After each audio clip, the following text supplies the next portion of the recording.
नागपूर गुन्हे शाखा युनिट क्रमांक 1च्या पथकानं गुप्त माहितीच्या आधारे धाड टाकत गेमिंग पार्लरच्या नावाखाली चालणाऱ्या बेकायदेशीर जुगार अड्ड्याचा पर्दाफाश केला। हिंगणा पोलीस ठाण्याअंतर्गत ही कारवाई करण्यात आली, तर 4 आरोपींना अटक करण्यात आली, तसंच 2.5 लाखांचा मुद्देमालही जप्त करण्यात आला। मिळालेल्या माहितीनुसार वर्धा रोडवरील डोंगरगाव बस स्टॉपजवळ ही कारवाई करण्यात आली, जिथे गेमिंग पार्लरच्या नावाखाली बेकायदेशीर जुगार अड्डा सुरू होता।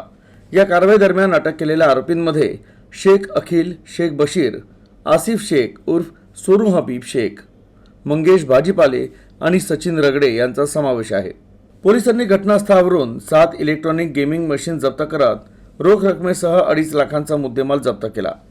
हा जुगार अड्डा शेख अखिल शेख बशीर नावाचा आरोपी चालवत होता। आरोपी आसिफ शेखची देखरेख आणि अकाउंटसाठी नियुक्ती करण्यात आली होती, तर मंगेश भाजीपाले तिथे काम करायचे।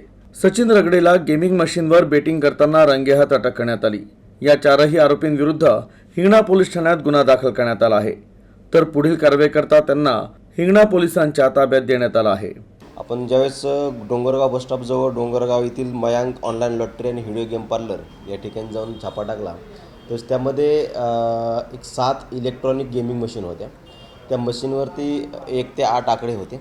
त्या 8 आकड्यांच्या जोडीवरती पैसे लावल्यानंतर 1 रुपयाला 10 रुपये अशी रक्कम त्या जुगार खेळणाऱ्याला मिळत होती, आणि जर जुगार आकडा नाही आला तर त्याची रक्कम मालकाला मिळत होती। अशा पद्धतीने हारजीचा खेळ चालून जुगार चालू असल्याचं लक्षात आलं।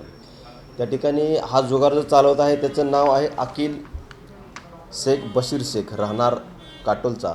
हा त्या ठिकाणी जयस्वाल बिल्डिंगमध्ये तो गाळा भाड्याने घेऊन तो जुगाराचा अड्डा चालवत होता। आरिफ शेख, सोनू हबीब शेख हा तो त्या ठिकाणचा तो व्यवस्थापन पाहत होता, आणि त्यांनी तिथे काम करण्यासाठी गौरव मंगेश यास कामाला ठेवलं होतं।